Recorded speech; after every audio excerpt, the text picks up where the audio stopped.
Shivam, there's often a debate about whether there is a paranormal world, a world which is beyond the mass and matter. Is there a world which exists only in energy and is beyond the body? It is this about it. The answer to this question is definitely yes, there is a paranormal world. A world which is only defined by the laws of energy. But there is no driving force of the emotions. It is emotionless because emotion is only a virtue of the body. Energy is not driven by or governed by emotions. This paranormal world exists. It exists within you too. There is the flow of energy. The energy which is not driven by or controlled by the emotions. Whatsoever you feel, the anxiety, happiness, agony, whatsoever it is within you. That is also a world within your own self.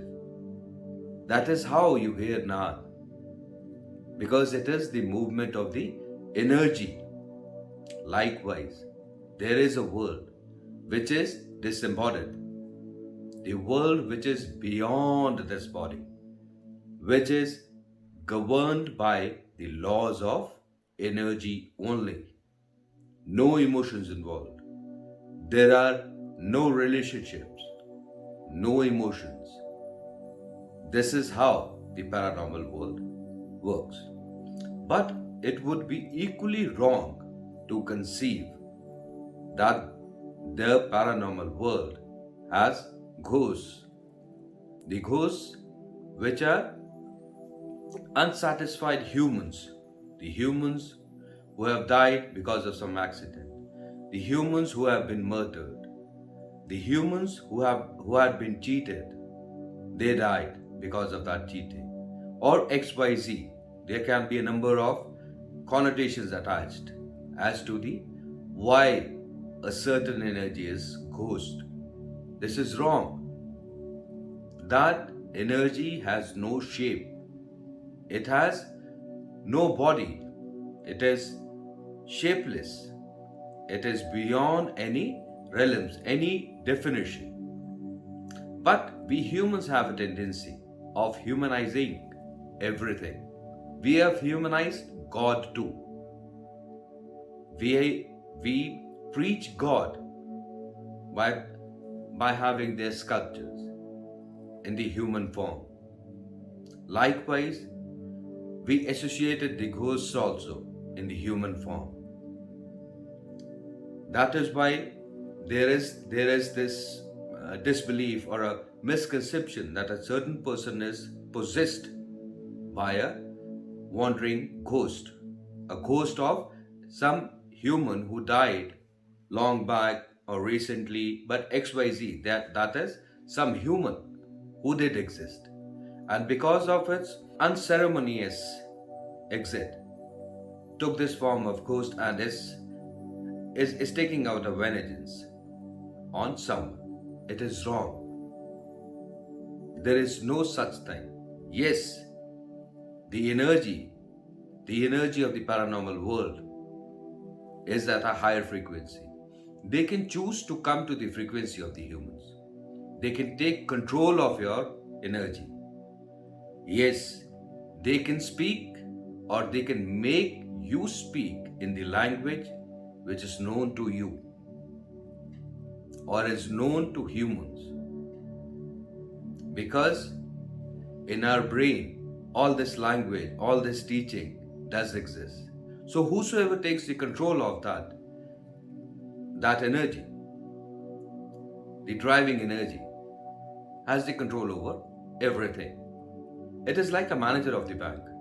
Whosoever is the manager has the control over the chest, the place where all the money is being kept. Likewise, when a certain energy of the paranormal world takes down a lower frequency and comes to the frequency of the human. That too, not every human. The humans who are vulnerable. Who are these humans who are vulnerable, and how you can distinguish which human is vulnerable and which human is not vulnerable? Let that be for some other video. But as of now, let's continue with this topic. They take the saddle. They are at the driving seat. And rest all the thing. The body, whatsoever teachings are there, whatsoever associations of this body are, including the relationships, are all governed by that energy. The energy of the paranormal world. What you do in meditation also, what you do in dhyan also, or what you do in mindfulness also, is elevating your energy body, the astral body. The astral body which is beyond the subtle body, the physical body. Astral body only works in the energy spectrum, the energy sphere. Likewise, when the energies from the paranormal, they take to a lower frequency, they take the saddle in the human form and govern that body. And because of their own energy spectrum, even they are governed by energy, as I had mentioned earlier, even those energies are governed only by the rules of energy.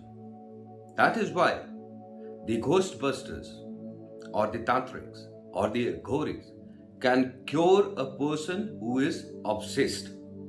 That is why in Vedas there is mention of yantras, there is mention of aghor, there is mention of purification, by which reciting those mantras, chanting those mantras, following those procedures, the possessed body is relieved from that energy which is not natural to this body. But in the paranormal world, they resonate at a higher frequency. They can come down to the lower frequency. Now let's try and understand whether it is possible for the humans also who are resonating at a lower frequency. Is it possible for the human also to elevate itself to go to the higher frequency? And the answer to this question is yes, it can be done. And it is possible. It is not very difficult for any human to resonate at a higher frequency. It is not too difficult for any human. Of course, there are certain prerequisites like the placement of Saturn, the placement of Jupiter, the placement of Mars, the placement of Mercury, and of course, the placement of Venus. It would define whether the human is capable of elevating itself to resonate at a higher frequency. But in case of the energies resonating in the paranormal world, for them it is quite possible because they are not defined by mass and matter, neither mass nor matter. So they can switch over anytime as to their will or as to the availability of some vulnerable body, because they also want some things to happen to their taste, as is the case with the humans, or as is the case with any other species. It tries to dominate the weaker species. Likewise, the energies in the paranormal world want to dominate upon the humans. That is why the study of Tantra, the study of aghor. Aghor means pure. There is nothing fearing in it. Of course, there are definitions of Dakshin Margi and Vam Margi. But let that be for some other day. But as of now, it is possible for any energy to take possession of the human body. But is it always detrimental? No. it is not always detriment.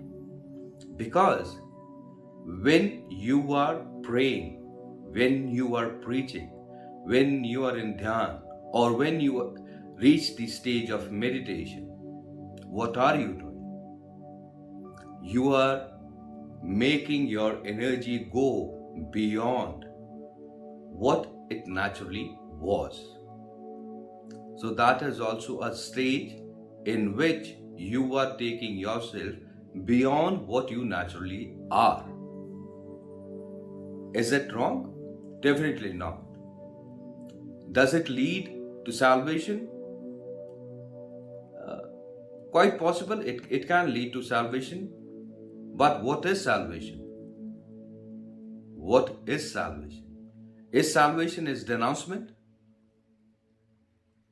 Or is salvation when this energy, it's resonating in such a high frequency that it attains escape velocity and goes beyond mass and matter. This is what salvation is as described in the Vedas.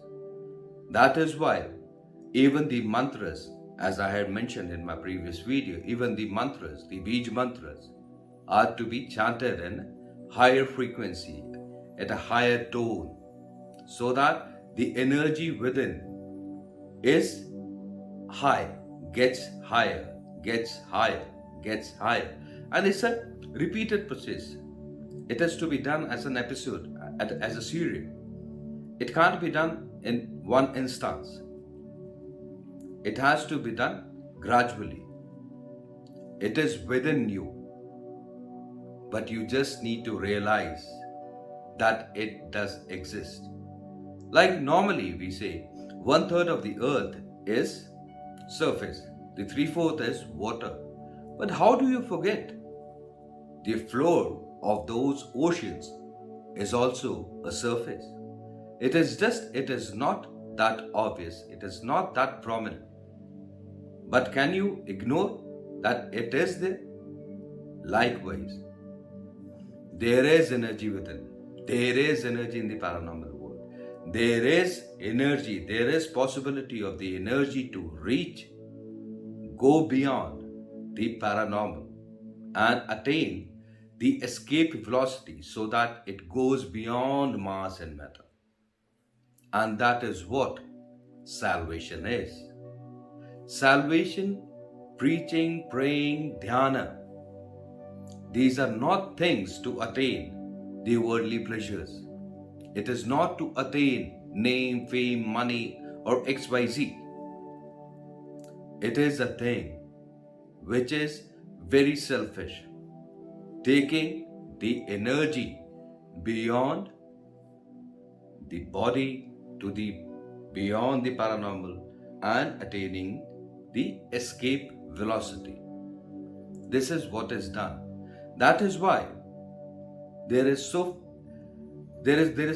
such a high fascination about Kundalini. But what to do when Kundalini is awakened? What is Kundalini?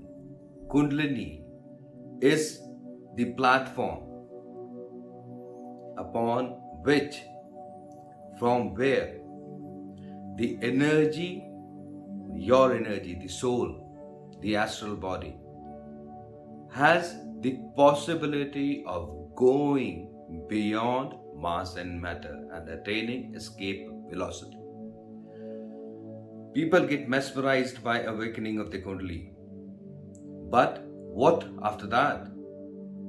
If you get too engaged with the world post the awakening of Kundalini, because there would be so many people who would be attracted towards you. So many people who would like relief from their sorrows, from their problems, just being in close proximity to you or being blessed by you. And this is where the slippery road starts. It's a quicksand. As soon as Kundalini is awakened, sooner it again goes to the dormant state. If the principles are not followed. Like a person who is not health conscious, who doesn't go do yoga or goes to the gymnasium, he or she is not worried about what they eat. The person who is a fitness freak and enthusiast, that person is very particular about how much calories are to be consumed, what is to be eaten, what not to eat, what not to be eaten. Why? Because that person has something to lose. The person who is already overweight, the person who is already in an unhealthy state, that person has nothing to lose. Right? So a person, a saint, a sage, who has attained a certain stage would not be too inclined about the worldly things. Neither it would be too engrossed with what is happening in the world. It's a very, uh, it's a confession. One gets selfish. Like, it is not that a saint should not or would not share the path. Definitely, it would tell what path to follow.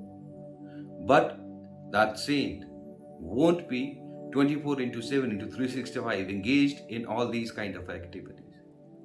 In 24 hours, that saint would be using at least 15 to 16 hours for its own self, for its energy. Then the rest would be for teaching. We'll conclude this topic in part 2 of this video. Till the time we meet next time. Shivo.